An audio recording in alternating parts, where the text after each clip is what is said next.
ඉතින් මං උදේට නම් බබාට කඩල ටිකක් තම්බලා ඒක බටර් වලින් ටෙම්පරාදු කරගෙන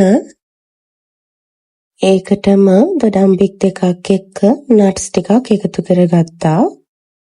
මේ දවස්වල හරිම රස්නෙයි.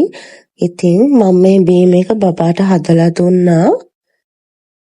ඉතින් මම මේකට අරගත්තේ ෆ්‍රෙෂ් මිල්ක්, එතකොට සව්, ඒකම අඹ. මෙන්න මේ තුනෙන් තමයි මම මේ බීම් එක බබාට හදාගත්තේ. මුලින්ම වාචනයකට සව් ටික දාගෙන ඒක මං හොඳට තම්බ ගන්නවා.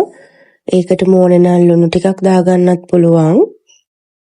ඉතින් සව් ටික තැම්බෙන අතරතුරේදී මම බ්ලෙන්ඩර් කප් එකට ෆ්‍රෙෂ් මිල්ක් දාගෙන පුංචිට කපාගත්ත අඹ ගෙඩියකුයි කෙසෙල් ගෙඩියකුයි ඒකට දාලා බ්ලෙන්ඩ් කරගන්නවා.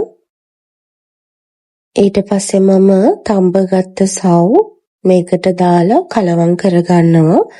ඉතින් කැමති නම් ආරුද්දට වැඩි පපෙක් නම් සීනි ටිකක් එකතු කරගන්න පුළුවන්. ඉතින් මම මේක ටිකක් වැඩි ප්‍රමාණයක් හදාගත්තනේ. දැනට මේ විදිහට ජූස් එකක් වගේ බොන්න දීලා ඉතුරු ටික මම ෆ්‍රිජ් එකේ දැම්මා. ඉතින් මේ තියෙන්නේ ෆ්‍රිජ් එකේ දැම්මට පස්සේ අයිස්ක්‍රීම් විදිහට ආපු සාගු ටික. ඉතින් මම මේකත් බබාට ෆ්‍රිජ් එකේ දාගෙන කන්න දුන්නා.